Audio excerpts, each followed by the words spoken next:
A ver, yo creo que un lugar de partida es una obra a corazón abierto.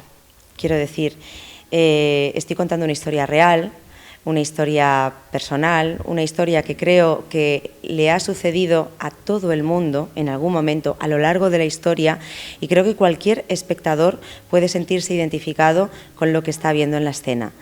Es una obra tierna, es una obra emotiva, es una obra en la que te ríes, pues es un pedazo de vida realmente, ¿no? Entonces, a través de pequeñitas estampas sí que estamos viendo pequeños conflictos diarios que se reproducen en todas las casas, en todas las parejas, pero que tienen una trascendencia importante porque estamos hablando de la pertenencia a un lugar o no pertenencia, el sentido de la libertad que tenemos los seres humanos a la hora de decir quiero estar aquí, tengo derecho a vivir aquí, puedo trabajar aquí.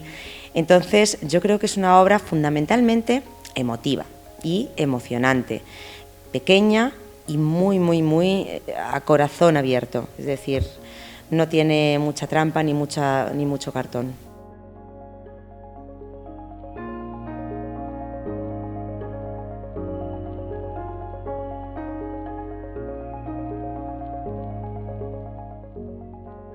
Yo creo que todos tenemos una gran necesidad en este momento más que nunca, después de vivir estos últimos 15 meses tan extraños, con esta pandemia y todo esto, con una crispación que hay en la calle, con una ansiedad.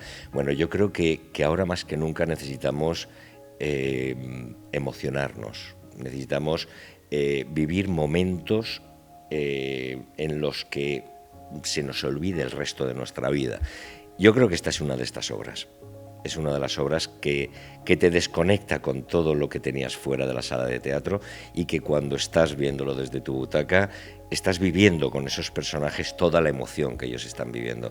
Creo que son retazos de vida que no hay que perderse, que son realmente muy bonitos.